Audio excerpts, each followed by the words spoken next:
अगर पहलगाम का हमला ना होता और निर्दोष हिंदू ना मारे जाते तो सरकार तो पाकिस्तानियों को देश छोड़ने का ऑर्डर नहीं देती और ये पाकिस्तानी ऐसे ही भारत में रह रहे होते। सवाल यह है कि 40 साल से परवीन अख्तर वीजा पर कैसे रह सकती है, क्योंकि पासपोर्ट तो पाकिस्तान का ही सीने से लगा रखा है।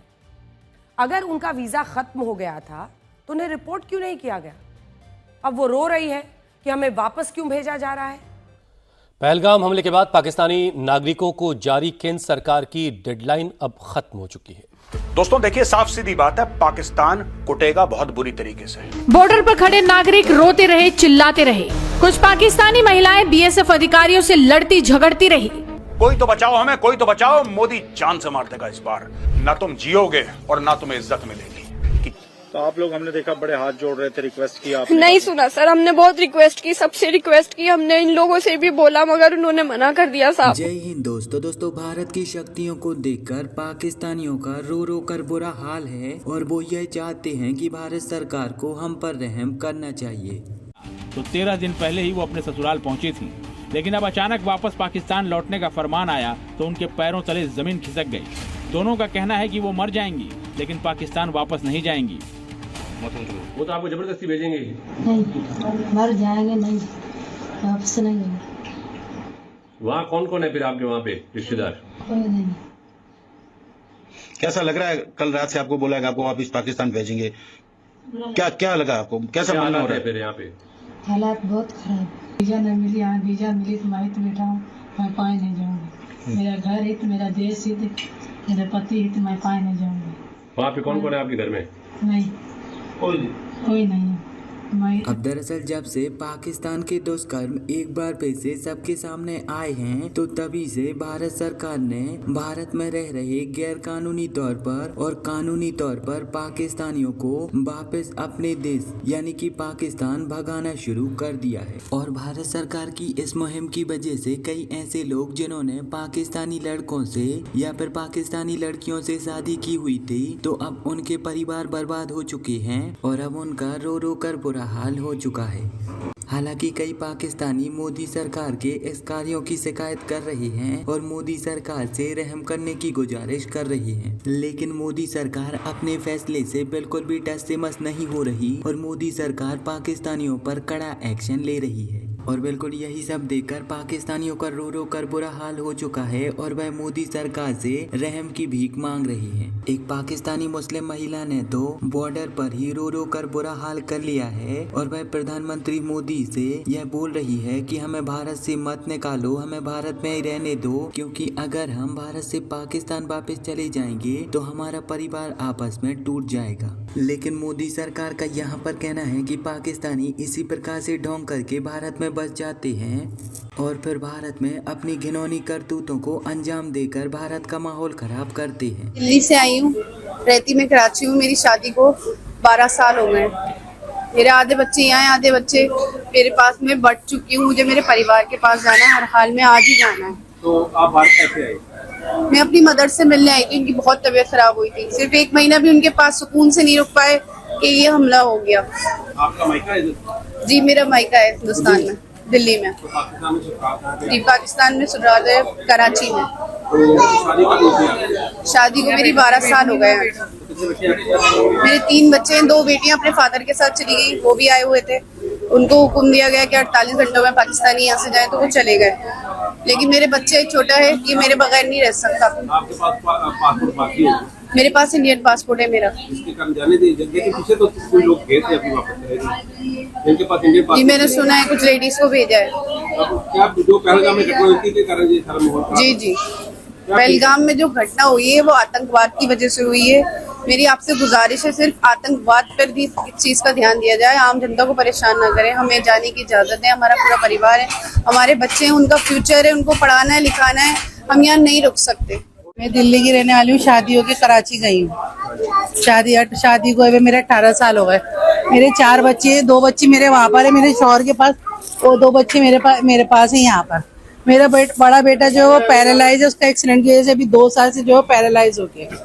उस बच्चे को मेरी जरूरत है, वो बच्चा रो रहा है रोजाना, अभी भी उसकी तबीयत खराब है, घबराहट हो रही है उसको। वो कह रहे मामा कब आओगी कब आओगी कब आओगी, और यहाँ से ये लोग गवर्नमेंट अलाउ नहीं कर रही हमें जाने के लिए। मेरा बच्चा बहुत परेशान है, मैं बहुत परेशान हो रही हूँ, प्लीज मुझे जाने की इजाजत दें, मुझे आज लाजमी बॉर्डर क्रॉस करना है। 30 तारीख तक डेडलाइन थी, अब पहली तारीख होगी, क्या करेंगे? 30 तारीख का हमें पता नहीं था, हमें सिर्फ कल ही पाकिस्तान अम्बेसी ने वीजा दिया और उन्होंने कहा है कि आप आज के आज निकल जाओ, कल लास्ट डेट है, बॉर्डर बंद हो जाएगा, लाजमी आप कल बॉर्डर क्रॉस कर लें। 30 तारीख का हमें नहीं पता था, हमें तो पाकिस्तान अम्बेसी ने आज का बोला कि आज लाजमी बॉर्डर क्रॉस करना है, इसके बाद जो है बॉर्डर बंद हो जाएगा। इसलिए हम जल्दी जल्दी अपनी तैयारी करके फटाफट निकल गए ताकि हम अपने शोहर के पास अपने बच्चों के पास पहुंच जाए। बहुत गलत हुआ, सभी माँ और बच्चे जो यहाँ से डिपोर्ट हुए थे वो वापस आए, सिर्फ मेरी मिसेज वापस नहीं आई। बच्चा हमारे पास था, यहाँ से हमें बच्चा नहीं अंदर लेके जाने दिया। कितनी उम्र बच्चे की? बच्चे की 2 साल उम्र है। तो इसकी माँ को कहाँ भेजेंगे? भेज दिया, पाकिस्तान वापस भेज दिया। तो क्या उनके पास पाकिस्तान पासपोर्ट कौन सा था? सबके पास पाकिस्तानी पासपोर्ट था, जो यहाँ से वापस भी आई है ना, सबके पास पाकिस्तानी पासपोर्ट था, लेकिन उनको मिल गया कि बच्चे उनके पास थे। हमारा बच्चा तो बाहर ही रोक दिया ना इन्होंने।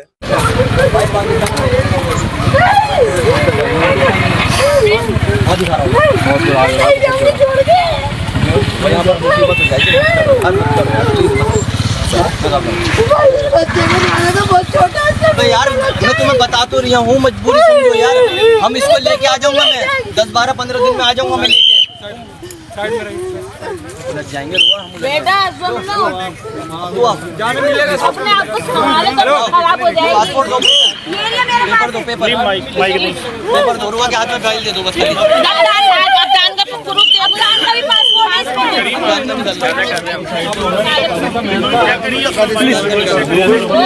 और बहुत बड़ा हमला होगा तो फिर हालात तो इसका मतलब है बहुत ही खराब होने जा रहे हैं। यही हम समझे ना कि हालात ठीक होने के कोई चांसेस नहीं आगे।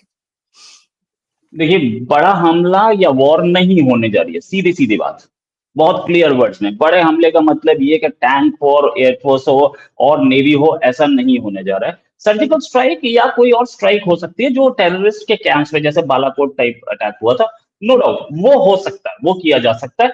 लेकिन ये कि हम लोग आर्मी लेके घुसने वाले हैं, आर्मी की सर्जिकल स्ट्राइक अलग चीज होती है और आर्मी लेके घुसना अलग चीज होती है। आर्मी की सर्जिकल स्ट्राइक ये कमांडोज हैं, 20 से 40 है, वो एक अंदर घुसे, 4 किलोमीटर 5 किलोमीटर आगे जो कोई लॉन्च पैड है टेररिस्ट का, उसे खत्म किया और वापस आ गए, ये हो सकता है। लेकिन ये कि हमारी आर्मी 4 फ्रंट खोलेगी और अंदर घुसेंगे, ये नहीं होने वाला है। दोनों की दोनों कंट्रीज फुल फ्लेजेड वॉर की कोई वो नहीं कर दे, फुल फ्लेजेड वॉर नहीं चाहते।